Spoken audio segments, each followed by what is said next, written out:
Assalamualaikum warahmatullahi wabarakatuh. Saya Adila Sapira dengan NIM C0D023024 akan mempresentasikan hasil kerja saya, yaitu materi tentang konsep penghasilan dalam akuntansi pajak. Pengertian penghasilan dalam akuntansi pajak diartikan sebagai setiap tambahan kemampuan ekonomis yang diterima atau diperoleh oleh wajib pajak baik dari dalam maupun luar negeri yang dapat digunakan untuk konsumsi atau menambah kekayaan dengan tidak memperhatikan sumbernya. Definisi ini sesuai dengan ketentuan dalam pasal 4 ayat 1 Undang-Undang Pajak Penghasilan, Undang-Undang Pajak Penghasilan atau Undang-Undang PPH, yang mencakup berbagai bentuk penerimaan seperti gaji, keuntungan usaha, dividen, bunga, royalti, hadiah, serta keuntungan dari penjualan aset.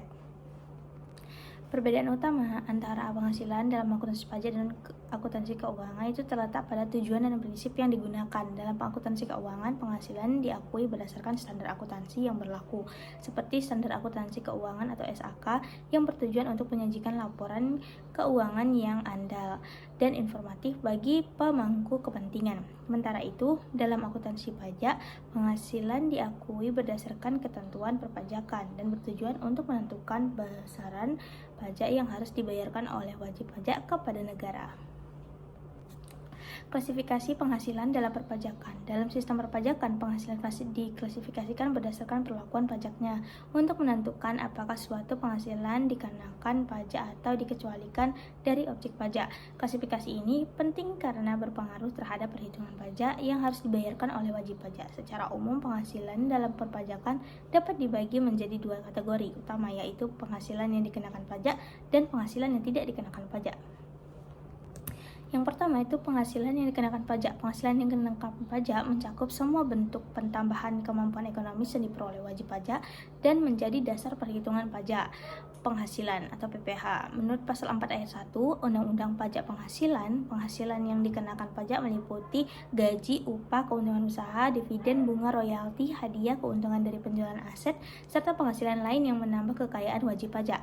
Selain itu, penghasilan dalam bentuk natura atau kompensasi lainnya yang memiliki nilai ekonomis juga dapat dikenakan pajak sesuai dengan ketentuan yang berlaku.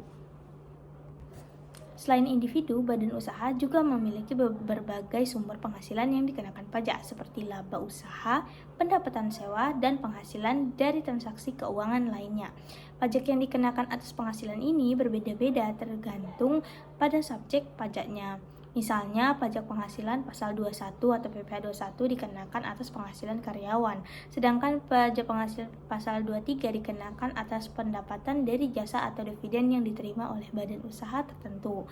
Dengan adanya klasifikasi ini, pemerintah dapat memastikan bahwa semua bentuk penghasilan dikenakan pajak secara adil dan proporsional. Yang kedua itu penghasilan yang dikecualikan dari pajak.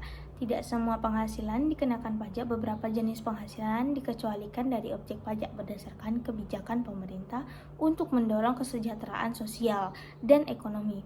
Contoh penghasilan yang tidak dikenakan pajak antara lain warisan, hibah, sumbangan keagamaan, bantuan sosial, serta kompensasi tertentu yang diterima dari pemerintah. Ketentuan ini bertujuan untuk menghindari pengenaan pajak ganda dan memberikan perlindungan bagi penerima penghasilan yang bersifat sosial. Metode pengakuan penghasilan dalam akuntansi pajak. Dalam akuntansi pajak itu pengakuan penghasilan merupakan proses menentukan kapan suatu penghasilan dianggap telah diperoleh atau harus dilaporkan sebagai bagian dari perhitungan pajak penghasilan.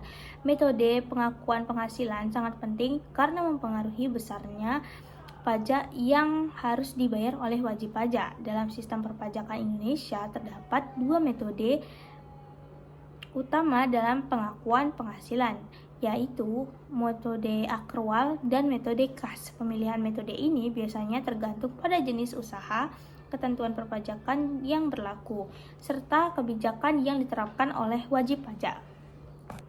Yang pertama itu metode akrual adalah metode pengakuan penghasilan di mana pendapatan diakui pada saat hak untuk menerima penghasilan telah terjadi meskipun pembayaran belum diterima.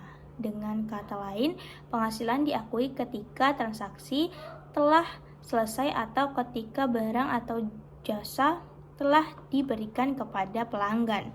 Metode ini umumnya digunakan oleh perusahaan besar atau entitas yang memiliki sistem akuntansi yang lebih kompleks. Yang kedua, metode kas adalah metode pengakuan penghasilan di mana pendapatan hanya diakui ketika pembayaran benar-benar diterima, bukan saat transaksi yang terjadi. Metode ini lebih sederhana dibandingkan metode akrual dan sering digunakan oleh usaha kecil atau individu yang belum diwajibkan menggunakan metode akrual dalam pelaporan pajaknya. Nah, perbedaan utama antara metode akrual dan metode kas terletak pada waktu pengakuan penghasilan.